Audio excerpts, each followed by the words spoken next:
ভাই খুব টেনশনে আছি। আমার ছেলে ক্লাস 3-তে পড়ে। সে আমাকে হঠাৎ একদিন জিজ্ঞেস করছে যে বাবা, আমরা এত গরিব কেন?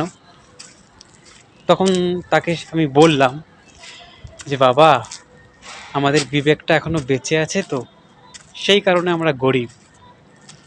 তো সে ছোট মানুষ, বিবেক মানে বোঝেনি।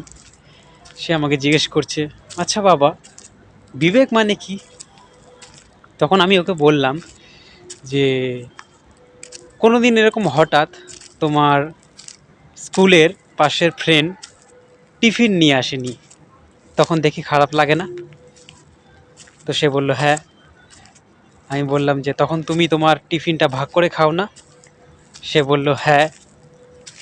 এলাম, এই খারাপ লাগাটাই হচ্ছে বিবেক।